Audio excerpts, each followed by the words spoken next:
buenos días. Bienvenidos a nuestro podcast La Biblia en un año, día 201. El devocional de hoy se llama La gracia justa. Se dice que el problema más grande en el mundo no es que haya poca democracia o que haya demasiada pobreza o pocos medicamentos antivirales contra el SIDA, sino el hecho de que 2/3 de la población mundial viven fuera de la protección de la ley. La falta de justicia tiene un efecto terrible en muchos de los pobres del mundo. El tema de la justicia y la gracia recorre toda la Biblia. No podemos entender completamente la gracia sin entender la justicia. Una definición de la gracia es amor inmerecido. Hay una palabra mnemotécnica en inglés que se utiliza para explicar la gracia. Dice grace, good rise at Christ's expense.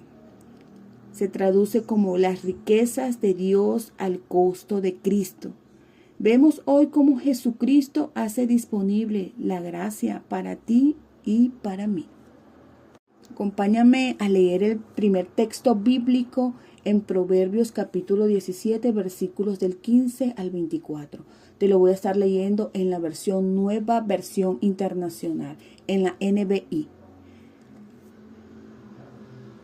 Absolver al culpable y condenar al inocente son dos cosas que el Señor aborrece. ¿De qué le sirve al necio poseer dinero? ¿Podrá adquirir sabiduría si no tiene entendimiento? En todo tiempo ama el amigo para ayudar en la adversidad. Nació el hermano. El hombre falto de juicio se compromete por otros y sale fiador de su prójimo. Al que le gusta pecar, le gusta pelear. Al que abre mucho la boca, busca que se la rompan. El de corazón perverso jamás prospera. El de lengua engañosa caerá en desgracia. Engendrar a un hijo necio es causa de pesar. Ser padre de un necio no es ninguna alegría. El corazón alegre es buen remedio, pero el ánimo decaído seca los huesos. El malvado acepta soborno en secreto, con lo que tuerce el curso de la justicia. La meta del prudente es la sabiduría. El necio divaga contemplando vanos horizontes. Punto 1. La vital importancia de la justicia. En muchos países del mundo, las personas culpables escapan de la justicia. A menudo, las cárceles están llenas de personas inocentes, y muchas de las cuales nunca han sido juzgadas ni condenadas. Absolver al culpable y condenar al inocente son dos cosas que el Señor aborrece. Se pudo apreciar en el versículo 15. Ambas son formas horribles de injusticia, son abominables para Dios y tienen un impacto perjudicial en la sociedad. Gran parte del problema es causado por el soborno.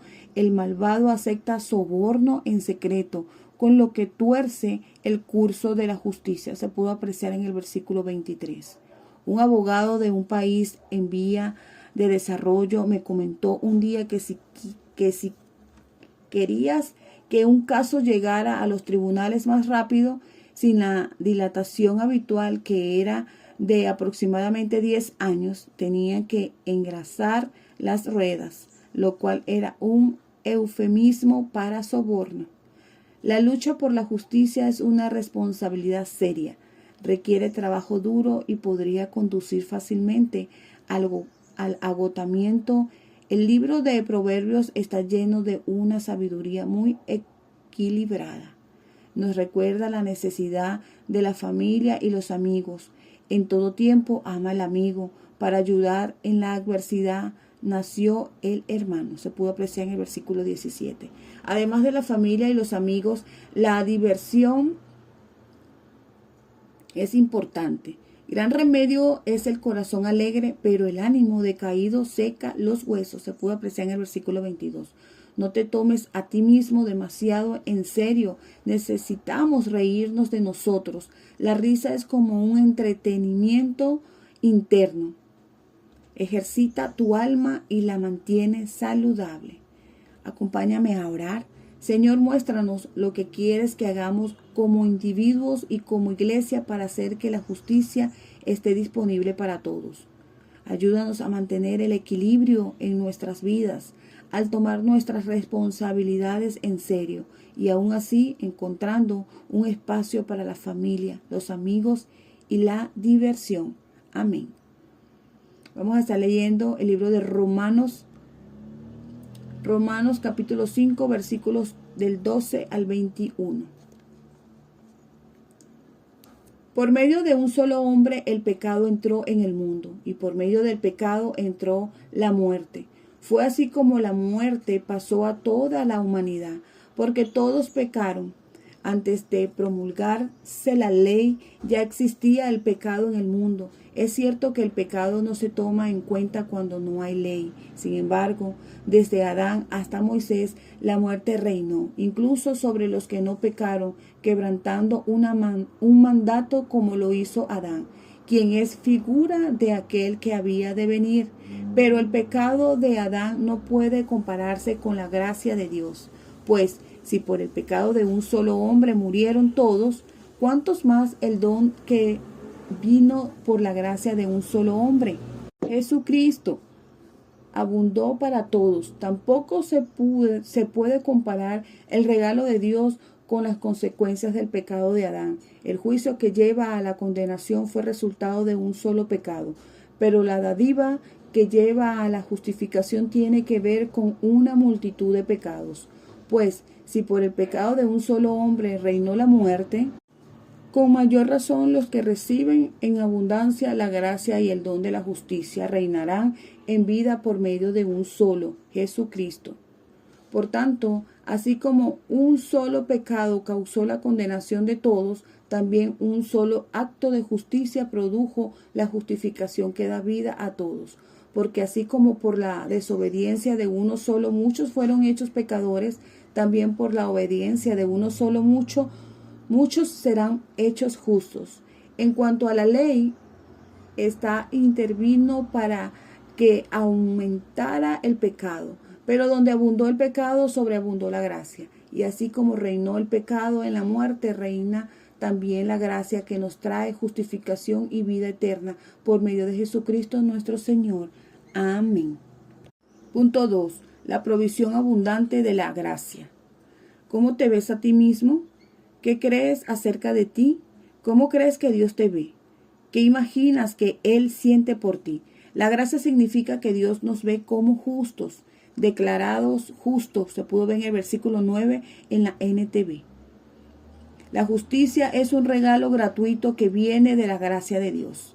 Allí donde abundó el pecado, sobreabundó la gracia, a fin de que así como reinó el pecado en la muerte, reina también la gracia. Se pudo apreciar en el versículo 20 y 21. Pablo comienza a profundizar más en las maravillas de la gracia. Retrata dos reinos, el reino de Adán y el reino de Cristo. Naturalmente aclara que todos somos parte del reino de Adán, el pecado, la muerte y la separación de Dios entraron en el mundo a través de Adán. Se pudo apreciar en los versículos 12 y 14. Sin embargo, Pablo también describe un nuevo reino que Jesús ha creado a través de su muerte y resurrección. Lo asombroso es que eres transferido del reino de Adán al reino de Jesús, no por haberte ganado el derecho de estar en la lista de los buenos para Dios, sino simplemente por aceptar el don de la gracia de Dios disponible a través de Jesús. Pablo comienza a comparar la muerte que vino a través de Adán con la vida que vino a través de Jesucristo, pero su argumento clave es que la transgresión no puede compararse con la gracia. Se pudo apreciar en el versículo 15. En última instancia, ambas solo se pueden poner en contraste porque el regalo de la vida es mucho grande que la transgresión. La única similitud es que ambas afectaron a muchos. Tus elecciones de obedecer o no obedecer no solo te afectan a ti, sino también a muchos otros. Como resultado del pecado de Adán, muchos murieron, pero la obediencia de Jesús permitió que muchos tuvieran acceso a la gracia en la que permaneces y recibir el regalo gratuito de la justificación. Y el don o regalo gratuito no es como el pecado. El regalo de Dios nos lleva a ser declarados justos a los ojos de Dios, a pesar de que somos culpables de muchos pecados. Se pudo apreciar en el versículo 16 en la traducción, Nueva Traducción Viviente. La muerte reinó como resultado del pecado de Adán, pero un solo hombre, Jesucristo, ha invertido el proceso para traer la justificación como un don gratuito y permitirnos permanecer en la gracia de Dios. En lugar de reinar la muerte, reinarán en vida. Versículo 17. El pecado de Adán significa que todos estamos en el banquillo condenados. El acto de justicia de Jesús en la cruz hace posible que Dios también te considere justo y te dé vida. La justicia de Jesús lleva a tu propia justicia. En palabras del mensaje, más que únicamente sacarnos de problemas, nos metió en la vida. Se puede apreciar en el versículo 19 en la versión El Mensaje. Por uno solo que desobedeció a Dios, muchos pasaron a ser pecadores. Pero por uno solo que obedeció a Dios, muchos serán declarados justos. Se puede apreciar en el versículo 19. Jesús ha hecho posible el don de la gracia de Dios a través de su muerte en la cruz. Se pudo ver en el versículo 15. El resultado de nuestro pecado es juicio y condenación. Si solo confiamos en la justicia por sí sola, eso es lo que recibiremos. Pero desde que Jesús murió en tu lugar, puedes recibir el regalo de la justificación. Dios puede ser justo y todavía te absuelve. Hay gracia justa. Jesús hizo posible la abundante provisión de la gracia y del don de la justicia de Dios. Se puede apreciar en el versículo 17. Recibe la justificación que trae a su vez vida. En el versículo 18 se pudo ver. Somos constituidos justos. Se pudo ver en el versículo 19. Recibes la vida eterna por Jesucristo nuestro Señor. Apreciamos en el versículo 21. Todo esto es por gracia. El versículo 15, 17, 20 y 21. Tienes que permitir que estas verdades penetren profundamente tu corazón. Verte a ti mismo como Dios te ve, como justo delante de Él, y creer que cuando Dios te mira, se complace contigo por lo que Jesús ha hecho por ti. Acompáñame a orar. Señor, te doy gracias por la muerte de Jesús en mi nombre. Gracias, porque aún merezco juicio y condenación. Has posibilitado que sea justificado y reciba la justicia de Dios por gracia como un don. Amén. Vamos a estar leyendo Amós capítulos 8 y 9. Amós capítulo 8 versículo 1. Cuarta visión y advertencias. Esto es lo que el Señor y Dios me mostró, una canasta de fruta madura, y me preguntó, ¿qué ves, Amós? Una canasta de fruta madura, respondí. Entonces el Señor me dijo, ha llegado el tiempo de que Israel caiga como fruta madura. No volveré a perdonarlo. En aquel día, afirma el Señor y Dios, las canciones del palacio se volverán lamentos. Muchos serán los cadáveres tirados por todas partes. Silencioso. Oigan esto, los que pisotean a los necesitados y exterminan a los pobres de la tierra. Ustedes dicen, ¿cuánto pasará la fiesta de luna nueva para que podamos vender grano, o el día de reposo para que pongamos a la venta al trigo? Ustedes buscan achicar la medida y aumentar el precio, falsear las balanzas y vender los desechos del grano, comprar al desvalido por dinero y al necesitado por un par de sandalias. El Señor ha jurado por el orgullo de Jacob, jamás olvidaré nada de lo que ha hecho.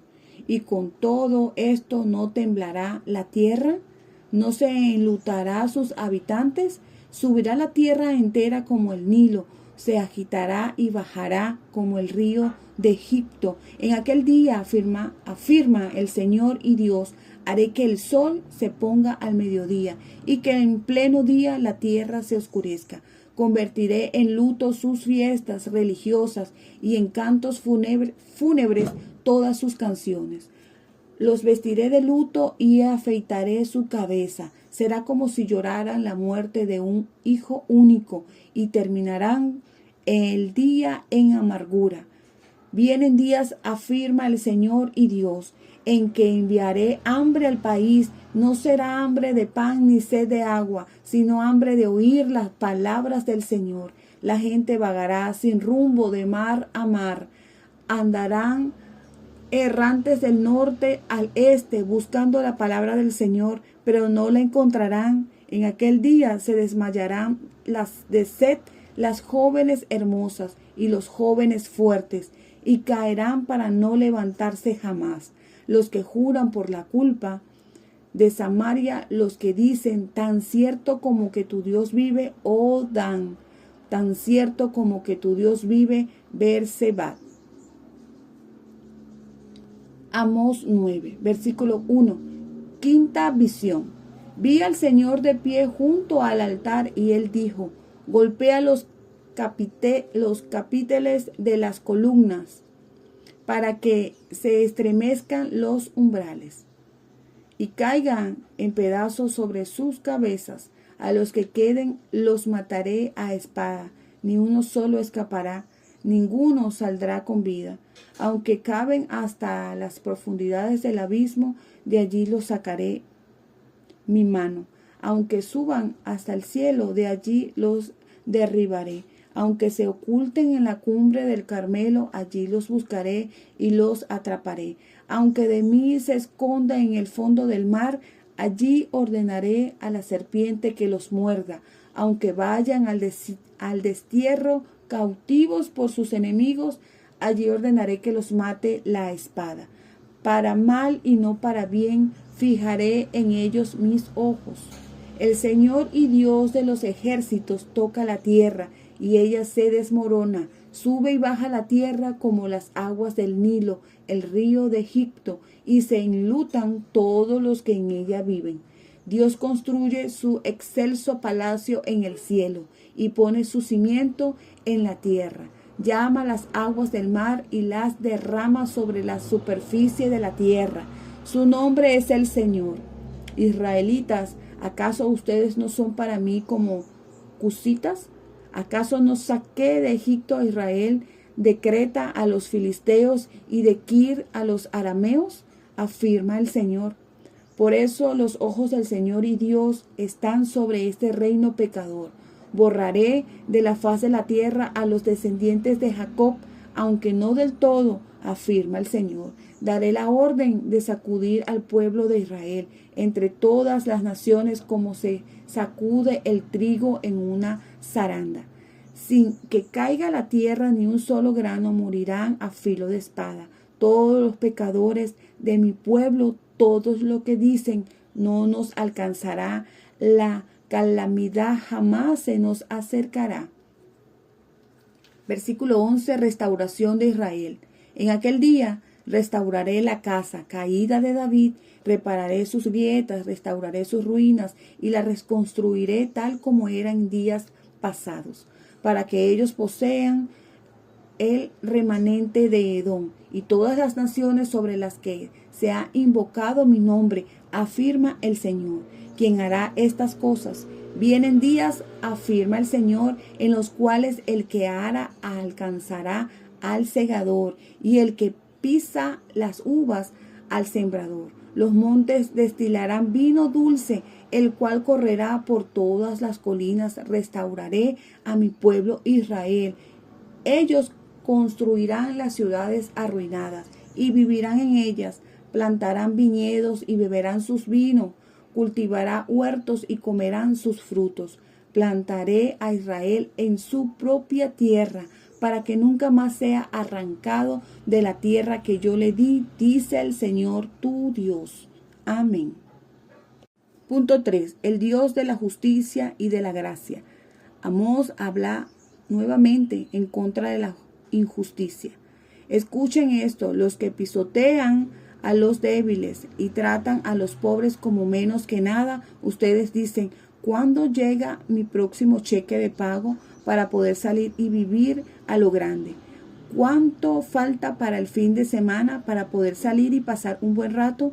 Ustedes que dan tan poco y toman mucho y nunca hacen un día de trabajo honesto, ustedes que explotan a los pobres y lo usan y luego cuando ya están arruinados los desechan. Se pudo apreciar en el capítulo 8, versículos del 4 al 6, en la versión El Mensaje. La situación de aquella gente no era diferente a la situación de la gente que vemos hoy en nuestra sociedad. La gente está muriendo de hambre espiritual. Hay hambre de oír las palabras del Señor. Se pudo apreciar en el versículo 11.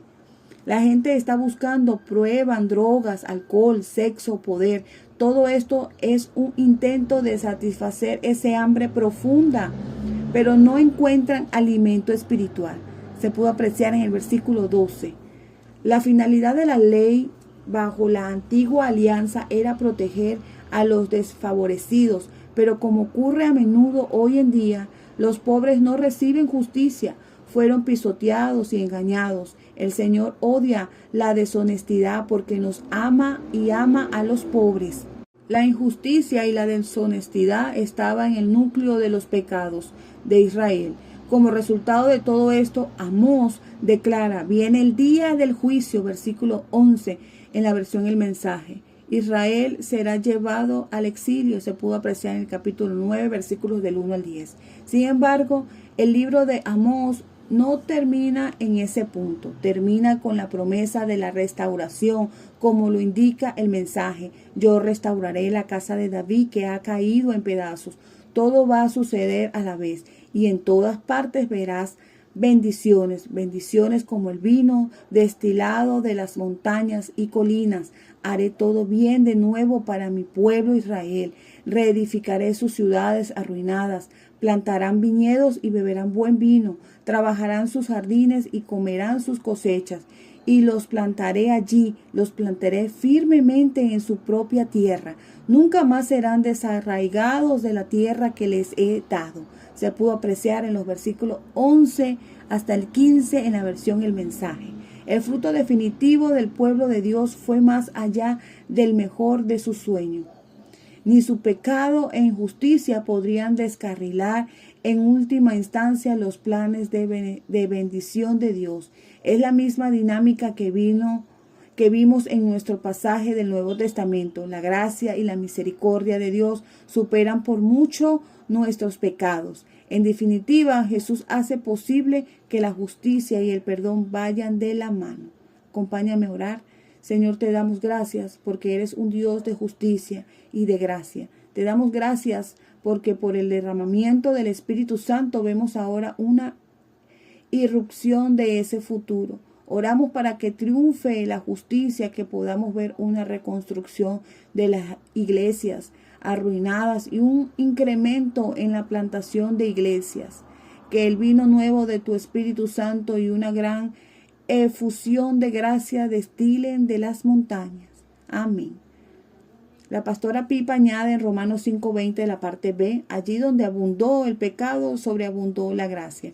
El mensaje traduce ese versículo así: pero el pecado no lo hizo y no tiene la posibilidad de competir con el perdón agresivo que llamamos gracia. Creo que es por eso que a menudo en las prisiones encontramos tanta fe, amor y vidas transformadas. Cuanto más oscuridad hay, la luz brilla más esplendorosa. Amén. Recuerden que este devocional ha sido escrito por la pastora y el pastor Nicky y Pipa Gumbel de la iglesia HTB en Londres. Y esta es la que le da su voz, Ingrid Flores. Que Dios le bendiga grandemente.